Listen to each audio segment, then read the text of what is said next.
کاش ایسا ہو کہ اب کی بے وفائی میں کروں تو پھر اے کریا با کریا کو بکو میرے لیے، میں تو لامحدود ہو جاؤں سمندر کی طرح، تو بہے دریا با دریا جو بجو میرے لیے۔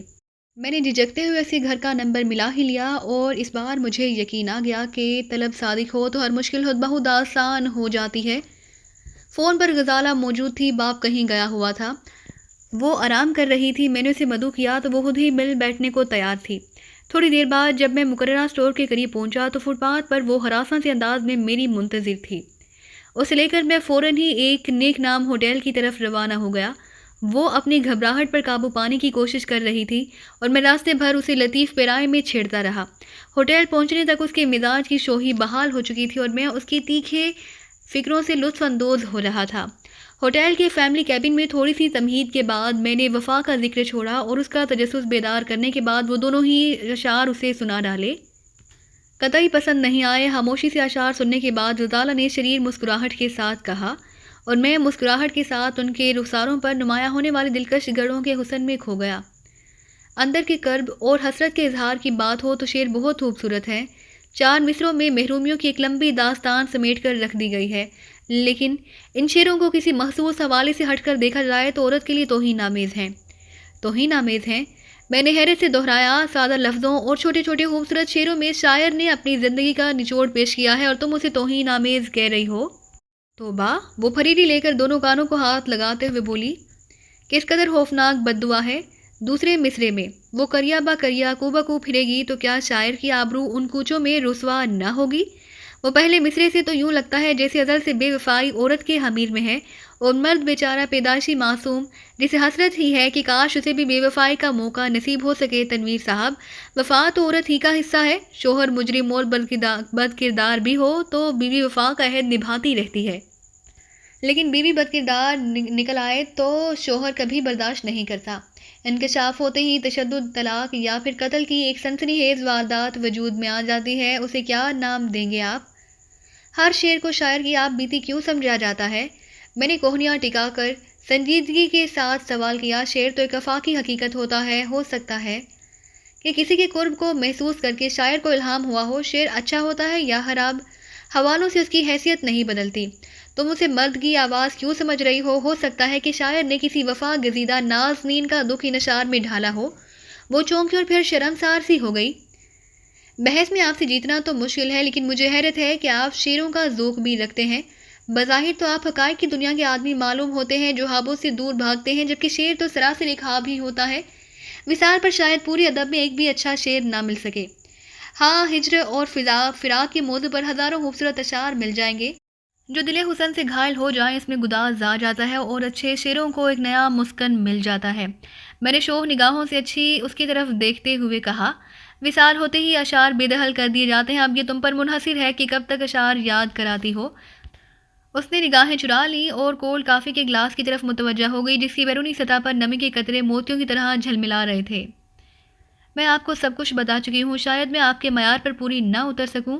اس کا لہجہ اداس اور کھویا کھویا سا تھا۔ میری شخصیت الجھی سی ہے۔ گھر میں ہمیشہ سے میں نے اپنے اور والدین کے درمیان ایک غیر مرئی سی شناخت برقرار رکھی ہے، لیکن پھر بھی میں الجھ سی گئی ہوں۔ ایسا لگتا ہے جیسے ایک چھت کے نیچے 4 افراد کے کہنے کی بجائے 4 اجنبی رہ رہے ہوں، تنہا اکائیوں کی طرح۔ بھائی پاگل ہے، ماں باپ اپنے ہول میں مگن ہے، ڈیڈی نے اپنی بیشتر عمر گھر سے باہر گزاری اور کبھی میری تربیت میں حصہ نہ لے سکے، لیکن اب ریٹائرمنٹ کے بعد اچانک ہی وہ توقع کرتے ہیں کہ میں ان کے اصولوں پر چلوں گی۔ میری سمجھ میں نہیں آتا کہ میں کیا کروں۔ ہمارے درمیان بس ایسا واجبی سا تعلق ہے جو بس میں برسوں سے ہر روز ساتھ سفر کرنے والوں میں پیدا ہو جاتا ہے۔ رشتوں کی گرم جوشی بالکل نہیں ہے۔ میں آپ کو ایک اچھا دوست سمجھ کر کچھ خوشگوار لمحوں کی تلاش میں آپ کی طرف بڑھی تھی۔ میرا ذہن بالکل صاف تھا، مجھے توقع نہیں تھی کہ آپ سنجیدگی اختیار کر لیں گے۔ اس نے سر جھٹک کر نظریں اٹھائیں اور مجھے اپنی طرف متوجہ پا کر بوجھل انداز میں مسکرا دی۔ میرا خیال ہے کہ ہم آپس سے ملنا ترک کر دیں، کچھ دن شاید حلش ہوگی، پھر ہم ایک دوسرے کو بھول کر اپنے اپنے راستوں میں کھو جائیں گے۔ اپنے بارے میں تم سے زیادہ میں جانتا ہوں، میں نے سنجیدگی اختیار کرتے ہوئے مضبوط لہجے میں کہا۔ سب کچھ جانتے بوجھتے ہوئے بھی اگر میں تعلق برقرار رکھنے پر تلا ہوا ہوں تو تمہارا رویہ کیا ہوگا؟ یہ آپ کی غلطی ہوگی۔ اس کی دھیمی آواز ابھری۔ پھر وہی بات، میں نے قدرے تیز لہجے میں کہا، میں تمہارے خیالات جاننا چاہتا ہوں۔ اعتماد نہ ہوتا تو اس ہوٹل کے فیملی کیبن میں یوں تنہا آپ کے ساتھ موجود نہ ہوتی۔ وہ میز کی سطح پر نظریں جمائے دھیمی اور سرسراتی ہوئی آواز میں بولی، لیکن میں آپ کو الجھانا نہیں چاہتی، بہت سی باتیں ایسی ہوتی ہیں جو کھل کر نہیں کہی جا سکتی۔ میں چونک پڑا۔ اس نے بڑی عجیب سی بات کر ڈالی تھی، نہ جانے وہ کون سی باتیں تھیں جن کا وہ کھل کر ذکر نہیں کرنا چاہتی تھی۔ مجھے گمان ہوا کہ کہیں اسے میری اصلیت کا علم نہ ہو گیا ہو۔ وہ بے حد ذہین لڑکی تھی اور سکندر علی کے معاملے میں اپنی خداداد ذہانت اور مضبوط قوت فیصلہ سے کام لے کر مجھے ایک بہت بڑی الجھن سے بچانا چاہتی تھی۔ اگر میں نے سکندر علی کے اما پر تیار کی جانے والی فنکشن میں شرکت کرنے والی بیرونی مہمانوں کی فہرست میں نام درج کرا دیا ہوتا تو وہ حبیث لازماً میری طرف سے چوکنا ہو جاتا کہ میں نے مذاکرے میں اس کی تقریر سن کر آواز کے سہارے اسے شناخت نہ کر لیا ہو۔ وہ اپنے شبہے کی تصدیق یا تردید کے لیے C1 کو اشارہ کرتا اور اس کے شکاری کتے کسی سائے کی طرح ہر لمحے میرے تعاقب میں ہو لیتے۔ پھر میں سکندر علی کے مکان کا رخ کرتے ہی رنگے ہاتھوں پکڑ لیا جاتا اور یوں شاید طارق سے پہلے میرے قتل کا فیصلہ صادر کر دیا جاتا، لیکن غزالہ کی ذہانت سے میں بے خبری میں اس دردناک انجام سے دوچار ہونے سے نہ صرف بچ گیا بلکہ میں نے بھیڑ کے روپ میں پوشیدہ اس بھیڑیے کو بآسانی جہنم واصل بھی کر دیا تھا۔ اس روز صبح کے اخبارات میں سکندر علی کے قتل کی خبر نہیں چھپ سکی تھی، لیکن شام کے اخبارات نے اس واردات کو اس کی سماجی خدمات کے حوالے سے حادثہ اچھالا تھا، لہٰذا غزالہ سے ملنے سے قبل میں نفسیاتی طور پر حادثے دباؤ کا شکار رہا تھا کہ اس معاملے پر غزالہ کے رد عمل کے جواب میں میرا رویہ کیا ہونا چاہیے۔ لیکن ہمیں اس ہوٹل میں بیٹھے گھنٹے سے زائد وقت گزر چکا تھا مگر اس نے ایک بار بھی اس بارے میں کوئی ذکر نہیں چھیڑا تھا، جس کا مطلب تھا کہ شام کے اخبارات اس کی نگاہ سے نہیں گزرے تھے۔ اس معاملے میں مجھے اس بات سے بے حد اطمینان تھا کہ میں نے فہرست سے اپنا نام حذف رکھنے کے سلسلے میں بہت محتاط رویہ اختیار کیا تھا اور غزالہ پر بھی یہی ظاہر کیا تھا کہ اس نے میرا نام چھپا کر غلطی کی تھی، اور جب اس نے اپنی غلطی کے ازالے کے طور پر میرے نام کا اظہار کا ارادہ ظاہر کیا تو میں نے پولیس کی امکانی مداخلت اور پھر اس کے اپنے متشبہ ہونے کا ذکر چھیڑ کر اسے خاموش رہنے کا مشورہ دیا۔ اس طرح نہ صرف وہ مطمئن ہو گئی بلکہ میں بھی ناگہانی مصائب سے محفوظ رہا۔ فوراً ہی میرے دل سے یہ شبہ دور ہو گیا کہ غزالہ میری خفیہ مصروفیات کے جملہ یا کسی پہلو سے واقف ہو چکی تھی۔ اس وقت وہ اپنی ذات کے حوالے سے بات کر رہی تھی، لہٰذا جو کچھ بھی ناگفتہ باتیں رہی تھیں اس سے متعلق تھی، لیکن میں اس کو پسند کر چکا تھا۔ سوچے سمجھے انداز میں اس کی طرف پیش قدمی جاری تھی، لہٰذا اس کی الجھنوں سے دلچسپی پیدا ہونا لازمی تھی۔ اس لیے میں پوچھی بیٹھا، اجنبیت کی دیواروں میں تم اپنائیت کے حلوس کو شاید بالکل ہی بھول چکی ہو۔ میں تمہارا دوست، ہمدرد اور خیر خواہ ہوں، مجھ سے کھل کر بات کرو۔ ہم جیتے جاگتے انسان ہیں، ہم ہر ایک میں خوبیوں کے ساتھ بہت سی خامیاں بھی ہوتی ہیں۔ جب دو انسان مل کر بیٹھتے ہیں تو ایک دوسرے کی طرف سے ہر پہلو پر غور نہیں کرتے۔ ان خوبیوں اور خامیوں کا دماغی توازن ہی کسی کی ذات کا مجموعی تاثر ہوتا ہے۔ آپ سنجیدہ اور بردبار آدمی ہیں تنویر صاحب، میری ذات میں کچھ بھی تو نہیں۔ آپ کو زندگی کے ہر موڑ پر بہترین لڑکیاں مل جائیں گی۔ اس وقت شاید آپ کو خوشی ہو کہ آپ فیصلے کے لیے آزاد ہیں۔ میری الجھنوں کی دلدل میں دھنسنے کی بجائے آپ میرا مشورہ قبول کیوں نہیں کرتے؟ تو کیا تم نے زندگی کا سفر اکیلے ہی طے کرنے کا فیصلہ کیا ہوا ہے؟ میں نے دھڑکتے ہوئے دل کے ساتھ سوال کیا۔ فی الحال تو شاید ایسا ہی نظر آتا ہے، کبھی تنہائی عذاب بن گئی تو اپنے جیسا کوئی ہم سفر تلاش کر لوں گی۔ میرے دل سے ایک بوجھ سا ہٹ گیا۔ پہیلیوں نے میرے ذہن میں اچانک ہی اس شبہے کو جنم دیا تھا، وہ کسی ہم سفر کا ذکر سنتے ہی دور ہو گیا۔ تو کیا میں تم جیسا نہیں؟ میرے لہجے میں ملامت آمیز شکایت پوشیدہ تھی۔ آپ فرشتے ہیں تنویر صاحب، اس کی آواز بھرا گئی۔ مجھے شبہ ہوا، میرے ذہن میں فطور آیا تھا کہ شاید آپ کی عنایات خود غرضانہ ہیں۔ میں ڈرتے لیکن محض ایک تجربے کی خاطر آپ کی دعوت قبول کرنے کی ہمت کر سکی۔ میرا خیال تھا کہ شاید ایک دو ملاقاتوں کے بعد آپ کچھ کہیں گے اور میں اپنا راستہ بدل لوں گی، لیکن آپ کی آنکھوں میں ہمیشہ معصوم سی چمک برقرار رہی اور مجھے اپنی پراہندہ خیالی منہ چڑھاتی رہی۔ آپ پارسا ہیں۔ وہ سر جھکائے بیٹھی تھی، شاید اس کی آنکھوں میں نمی امڑ آئی کیونکہ بولتے بولتے وہ اچانک خاموش ہو گئی۔ میں نے اسے رومال دیا تو اس نے اپنی آنکھیں خشک کیں اور ہم دونوں اپنے خیالات کی پرہجوم وادیوں میں کھوئے خاموشی کے ساتھ کولڈ کافی کے گلاس خالی کرنے لگے۔ اس چھوٹے سے محدود کیبن میں اسے مزید چھیڑ کر آزردہ نہیں کرنا چاہتا تھا، لہٰذا میں نے بل ادا کر کے کسی ویران شاہراہ پر نکل جانے کا فیصلہ کر لیا تھا۔ میرے لیے اس کا رویہ بے حد حیرت انگیز اور ناقابل فہم تھا۔ میں تہیہ کر چکا تھا کہ اس کی مایوسی اور اداسی کا سبب جانے بغیر اسے واپس نہ جانے دوں گا، ہوا سڑکوں کی خاک چھانتے پوری رات ہی کیوں نہ گزر جائے۔ بڑی عجیب تھی وہ لڑکی میرے لیے، نہ جانے اس کی ذات میں وہ کون سا سحر سا پوشیدہ تھا کہ اس نے مجھ جیسے شکاری کو بھی بے بس کر کے دماغ و دل میں ایک طوفان برپا کر دیا تھا۔ انگنت نام تھے جو میری تنہا راتوں میں خوابوں کی جزیروں کی طرح آتے جاتے رہے، لیکن نفس کی حیوانی سطح سے اوپر کسی لطیف انسانی جذبے کو بیتار نہ کر سکے۔ اور ایک وہ تھی کہ اس سے ملتے ہی نفس کا بے رحم درندہ دم دبا کر میرے لاشعور کے کسی نہاہانے میں دبک جاتا تھا، اور شعور پر ایک ایسی مخمور سی کیفیت طاری ہو جاتی کہ بس اسے سامنے بٹھائے باتیں کرتے چلے جانے کو جی چاہتا تھا۔ ہوٹل سے بل ادا کر کے ہم روانہ ہوئے تو وہ میرے برابر والی نشست پر خاموش اور کھوئی کھوئی سی بیٹھی تھی۔ میری سمجھ میں نہیں آ رہا تھا کہ میں کس طرح اس سکوت کے خاتمے میں پہل کروں۔ ہوٹل کی سیڑھیاں اترتے ہوئے اس کی گفتگو کے حوالے سے میرے ذہن میں ایک ہولناک سا خیال پیدا ہوا، اور اب اسی خیال نے میری زبان پر مہر لگائی ہوئی تھی۔ شاید میں آپ کے معیار پر پوری نہ اتر سکوں، بہت سی باتیں ایسی ہوتی ہیں جو میں کھل کر نہیں کہی جا سکتی۔ میری ذات میں کچھ بھی تو نہیں، میری الجھنوں کی دلدل میں دھنسنے کی بجائے آپ میرا مشورہ قبول کیوں نہیں کر لیتے؟ کبھی تنہائی عذاب بن گئی تو اپنے جیسا کوئی ہمسفر تلاش کر لوں گی۔ اور ان مبہم لیکن معنی خیز اشاروں کے بعد میری پارسائی کا ذکر کرتے ہوئے دل گرفتہ ہو گئی تھی۔ مجھے ایسا محسوس ہو رہا تھا جیسے وہ چاہتے ہوئے بھی مجھے اپنے ماضی کا کوئی ناخوشگوار تجربہ سنانے کی جرت سے محروم ہو۔ شاید مجھ سے ملنے سے پہلے اس نے کسی سے محبت کی ہو اور وفا کے نام پر اپنا دامن لہو لہان کر دیا ہو۔ میرے دل کی دھڑکنیں اس خوف سے تیز تر ہو گئی کہ میری ہمت افزائی پر کہیں وہ اعتراف ہی نہ کر بیٹھے، اور جب وہ بولنے پر آمادہ ہو جائے تو میں سننے کو تیار نہ ہوں۔ میرے سنائے ہوئے 2 شعروں پر بات کرتے ہوئے وہ کہہ چکی تھی کہ عورت اپنے پسندیدہ مرد کی بدکرداری کے باوجود اس سے وفادار رہتی ہے، لیکن مرد کبھی عورت کی بے وفائی کو نظر انداز نہیں کر سکتا۔ میں عجیب سے قرب میں مبتلا ہو گیا، اس کی زبان کھلوانا چاہتا تھا، لیکن آرزو یہی تھی کہ میں اس سے اصرار کرتا رہوں اور وہ انکار کرتی رہے۔ اگر وہ میرے سامنے اپنے ماضی کی کسی بھول کا اعتراف کر بیٹھی تو میری نگاہوں میں مقام کھو بیٹھتی۔ میں اسے چاہتا تھا، شدت سے چاہنے لگا تھا۔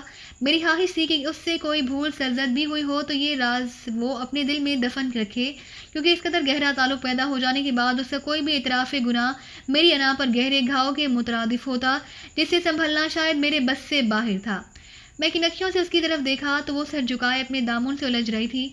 میں کسی زخمی پرندے کی طرح مضطرب تھا۔ ہوٹل سے نکلنے سے قبل ہر قیمت پر اس کی مایوسی اور اداسی کا سبب جاننے کا تہیہ کر چکا تھا، لیکن سیڑھیاں طے کرنے کے بعد زبان کھولتے ہوئے خوف محسوس ہو رہا تھا۔ اس قدر عجیب اور متضاد تھا میرے جذبے۔ اس کی زبان سے ہر بات سننے کا مطمئن تھا، لیکن اس کے آلودہ ہونے کے باوجود پارسائی کے فریب میں مبتلا رہنا چاہتا تھا۔ لیکن کیوں؟ رفتہ رفتہ ذہنی رو کے بدلنے کے ساتھ ہی سوال ابھرا۔ وہ ایک لغزش پر اندر ہی اندر گھولی جا رہی تھی، اور میں انگنت لغزشوں کے باوجود کسی قسم کی ندامت قبول کرنے کو تیار نہیں تھا۔ جب دونوں طرف یہی ہو تو کون کس کو پہلا پتھر مارے؟ پھر ماضی اس کا اپنا تھا جس سے مجھے کوئی تعلق نہ ہونا چاہیے تھا۔ ہاں، مجھ سے تعلق کے بعد وہ اپنے ایک ایک لمحے کے لیے مجھے جواب دہ ہوتی۔ پھر اگر خیانت کا ارتکاب ہوتا تو وہ ہر سزا کے قابل قرار پاتی، اور وہی تو ایک نہیں تھی۔ اگر اس کی ندامت کا پس منظر جاننے کے بعد میرے دل میں اس کی طرف سے کراہت پیدا ہو جاتی تو میں آزاد تھا۔ وہ خود کہہ چکی تھی کہ اگر مجھے زندگی کے ہر موڑ پر اپنے انتخاب کے بہترین مواقع ملیں گے، شاید میرے رویے کی تبدیلیوں سے بھی گراں نہ گزرتے، کیونکہ ذہنی طور پر وہ پہلے ہی اپنے جیسے کسی ہمسفر کی تلاش پر آمادہ تھی۔ کہاں جا رہے ہیں آپ؟ اس کی دھیمی اور دلکش آواز نے مجھے چونکا دیا۔ ساحل کی طرف۔ میں نے اس کی نگاہیں چاک کیے بغیر سنجیدگی سے کہا، گرداب پیدا ہونے لگے تو ساحل ہی محفوظ رہتا ہے۔ تمہاری ادھوری اور پرہیج گفتگو نے میرے ذہن میں آگ سی لگا دی ہے۔ جب تک کھل کر بات نہیں کروں گی واپس نہیں لوٹوں گا۔ آپ کو ساحل مل جائے گا مگر مجھے گرداب سے نجات نہ مل سکے گی، وہ بولی۔ آپ مجھے اچھے لگتے ہیں۔ میں چاہتی ہوں کہ ہم ایک دوسرے کے بارے میں خوشگوار یادیں سمیٹیں اور ایک دوسرے سے رخصت ہوں، تاکہ کبھی کبھی آپ مجھے یاد کر لیا کریں۔ میری کتھا سن کر آپ مجھ سے بدظن ہو گئے تو یہ دکھ مجھے زندگی بھر تڑپاتا رہے گا۔ میرے وجود میں سنسنی کی ایک لہر سی دوڑ گئی۔ وہ جو کچھ کہہ رہی تھی میرے نزدیک اس کا مفہوم بہت واضح تھا، لیکن بات چھیڑنے کے بعد پیچھے ہٹنا بزدلی کے مترادف تھا، لہٰذا مجھے کچھ کہنا پڑا۔ تمہیں میری ذات سے اگر کوئی خوشی نہ مل سکی تو دکھ بھی نہ ملے گا۔ تم جو کچھ دل میں چھپائے بیٹھی ہو وہ بلا تردد مجھے بتا ڈالو۔ آپ اصرار کر ہی رہے ہیں تو سنیں کہ میں طوائف ہوں، اس نے کہا۔ یہ تمہارا نہیں، تمہاری ماں کا قصور ہے۔ اپنی آواز مجھے کسی گہرے کنویں کی تہہ سے ابھرتی ہوئی محسوس ہوئی، کیونکہ اس وقت میرا ذہن حلا میں معلق اس کے کسی بدترین پاسٹ کا منتظر تھا۔ ڈیڈی نے انہیں دیکھا، پسند کیا، ٹوٹ کر چاہا اور پھر شادی کر لی۔ شارق دوسرے سال اور میں چوتھے سال پیدا ہوئی، وہ کھوئے ہوئے لہجے میں بولی، اور میں یہ سمجھنے سے قاصر کہا کہ بندن کے سائے میں ولادت کے باوجود وہ طوائف زادی نہ ہو سکتی تھی۔ امی نے شادی کے بعد اپنے ماضی سے ہر رابطہ توڑ لیا، لیکن وہ کوکین کی عادت ترک نہ کر سکیں۔ اس کا یہ انکشاف میرے اعصاب کے لیے کسی بم کے ہولناک دھماکے سے کم نہیں تھا۔ بے اختیار میرے ذہن میں اس کا تصور ابھر آیا جو کوکین خریدنے کے لیے شراب بیچتی تھی، اور اس نے میری روزی چرس اور پھر ہیروئن کے دھندے میں لکھ دی، اور میں نفس کی شاہ زوریوں کے بعد محبت کا سایہ نصیب ہوا تو اس بنیادوں میں کوکین ڈچی ہوئی تھی۔ ان کے اس شوق نے ہمارے گھر کو تباہ کر دیا۔ کامران کے پاندان سے کوکین کھا کر بے ہوش ہوا تھا اور آج تک ہوش میں نہ آ سکا۔ مجھے اچھی طرح یاد ہے کہ کامران نے میرے سامنے سفوف کی وہ شیشی حالی کی تھی۔ میں 8 برس کی تھی، لیکن اس سفوف کی ہلاکت ہیزی کا علم نہیں تھا۔ اسے ڈاکٹروں کو دکھایا گیا تو انہوں نے کسی نشہ آور چیز کا خیال ظاہر کیا، مگر اپنا چھوٹا جھوٹا بھرم قائم رکھنے کے لیے میری سنگ دل ماں نے کامران کی حالت کو اچانک دورہ ظاہر کیا۔ اس نے ڈاکٹروں سے جھوٹ بولا اور ڈاکٹروں کو الجھا دیا۔ اس کی دھیمی آواز میں نفرت کی ملاحٹ تھی، جیسے اس کے ذہن میں ماضی کا ہر منظر پھرتا رہا ہو۔ کامران کا معدہ نہ صاف ہو سکا اور وہ ہمیشہ کے لیے پاگل ہو گیا۔ مجھے برسوں بعد علم ہوا کہ وہ سفوف کیا تھا۔ میری ماں آج بھی ہر وقت منہ میں کوکین کا پان دبائے رکھتی ہے۔ کامران سہما سکڑا بندروں کی سی حرکتیں کرتا ہے، شور مچاتا ہے تو برہمی سے مارا جاتا ہے اور چند روز کے لیے ایک کمرے میں قید کر دیا جاتا ہے۔ میں امی اور ڈیڈی دونوں کو کامران کی یہ ذمہ داریاں سمجھتی ہوں، لیکن ایسا معلوم ہوتا ہے جیسے ان میں سے کسی کی ضمیر پر کامران کے بارے میں کوئی بوجھ نہیں ہے۔ تمہارے ڈیڈی تو اصل کسی سے بے خبر ہی رہے ہوں گے، میں نے پرخیال لہجے میں کہا۔ اس کہانی نے مجھے بے حد متاثر کیا۔ میں منشیات فروش تھا اور اس کا ماضی بھی نشے کی دھند میں ڈوبا ہوا تھا۔ ماں کوکین کی عادی تھی اور بڑا بھائی حادثاتی طور پر اس نشے کے زیر اثر ہمیشہ کے لیے اپنا ذہنی توازن کھو چکا تھا۔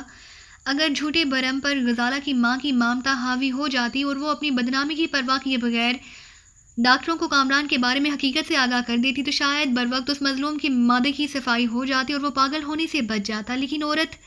لیکن اس عورت نے اپنی جھوٹی انا پر اپنی کوکھ سے جنم دیے بیٹے کی زندگی نہایت بے رحمی سے قربان کر دی تھی۔ یہ گرہ برسوں میرے ذہن میں پروان چڑھتی رہی، وہ اسی طرح لہجے میں بولی۔ میرے ذہن میں روز بروز اس سفوف کے بارے میں تجسس بڑھتا رہا جو میری ماں کے استعمال میں رہتا تھا اور اسے کھا کر کامران پاگل ہوا تھا۔ اس واقعے کے بعد مجھے پورے گھر میں کہیں وہ سفوف نظر نہ آیا۔ شاید کامران کے ساتھ پیش آنے والے حادثے کے بعد وہ محتاط ہو گئی تھی۔ کئی برس بعد جب مجھ میں ذرا سا حوصلہ پیدا ہوا تو میں نے علیحدگی میں ڈیڈی سے بات کی اور وہ میرے خدشات سن کر اداس ہو گئے۔ میرے اصرار پر انہوں نے بتایا کہ امی کوکین کی عادی ہیں، کامران کو جو نقصان پہنچنا تھا وہ پہنچ چکا۔ اس معاملے میں گزرے ہوئے وقت کو واپس لانا ناممکن تھا اور نہ ہی کامران کا کامیاب علاج ہو سکتا تھا۔ اس سے پتہ چلا کہ وہ پہلے سے واقف تھے، لیکن امی کے سامنے کچھ نہ کہہ سکے۔ جب ماں نے اپنی مامتا کو قربان کر دیا تو باپ سے کیا شکوہ؟ باپ کے دل میں ویسے بھی اولاد کے لیے محبت کا جذبہ ذرا کمزور ہی ہوتا ہے۔ وہ بہت عجیب کہانی ہے تمہاری، میں جھرجھری لے کر بولا۔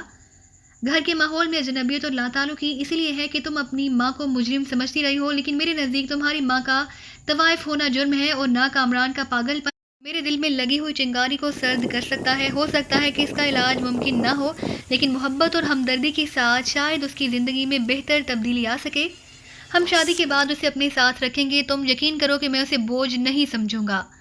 اس نے حیرت اور بے اعتباری سے میری طرف دیکھا۔ یعنی آپ کے نزدیک میری کہانی، میرا ماضی، میرا ماحول قابل قبول ہے؟ میں نے کلفٹن کے ساحل پر برسوں سے ویران عمارت سے ذرا دور پختہ سڑک پر ایک ویران گوشے میں کار روک دی اور اس آسیبی عمارت پر لگی ہوئی اکا دکا سرچ لائٹس کے ہلکے انعکاس میں اس کے چہرے پر نگاہیں جما کر بولا، تمہارا ماضی صاف اور بے داغ ہے۔ تم نے جو کچھ بتایا وہ تمہاری ماں کا ماضی ہے جس کے لیے تمہیں ذمہ دار نہیں ٹھہرایا جا سکتا۔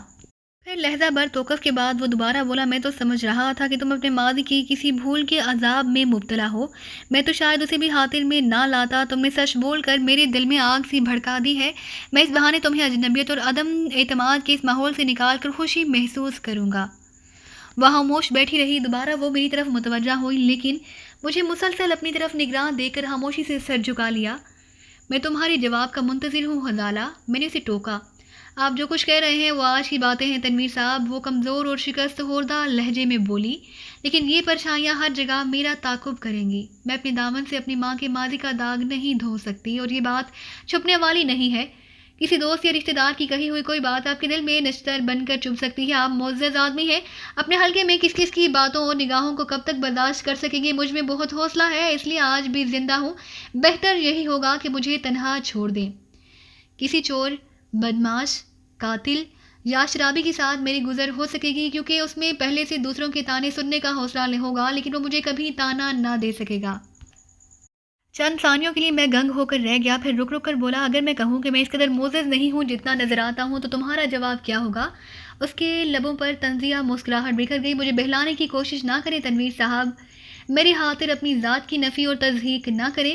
میں امی اور ڈیڈی کی گفتگو سن چکی ہوں. ڈیڈی ریٹائرڈ ہو چکے ہیں, کامران پاگل ہے اور امی کا شوق بہت مہنگا ہے.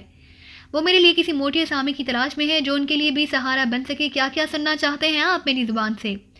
میں کسی ہشت بلا کی طرح ہوں, لیکن آپ کو اپنے چنگل میں نہیں پھانسنا چاہتی. میں نے پہلی بار نرمی سے اس کے شانے پر ہاتھ رکھ دیا.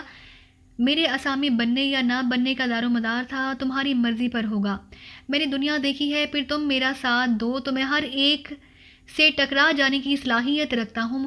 مجھے مایوس کرو گی تو نہ جانے وہ کس کے ساتھ تمہارا پلو باندھ دے اور تم زندگی بھر دوہرے جہنم میں سلگتی رہو. یہ ناممکن ہے. یہ بالکل ہی ناممکن ہے. اس کا لہجہ پرعزم تھا. ان کی گفتگو سننے کے بعد میں نے دو ٹوک الفاظ میں انہیں بتا دیا کہ اس بارے میں میری مرضی کے خلاف مجھ پر کوئی فیصلہ نہ تھوپ سکیں گی, اس لیے میرے فون وصول کرنے پر پابندیاں عائد کر دی گئی ہیں. کوئی کال کرتی ہوں تو امی یا ڈیڈی میں سے کوئی اس آس پاس منڈلاتا ہی رہتا ہے. کبھی کبھی تو میں کنوتی ہو کر اس حد تک سوچنے پر مجبور ہو جاتی ہوں کہ کہیں کامران کی تباہی میں امی کی کوئی سازش نہ رہی ہو.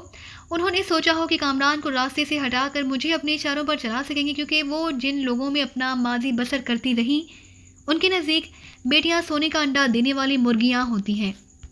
تم کو کس نے بتایا تمہاری ماں کے ماضی کے بارے میں؟ میں نے قدرے طنزیہ لہجے میں کہا.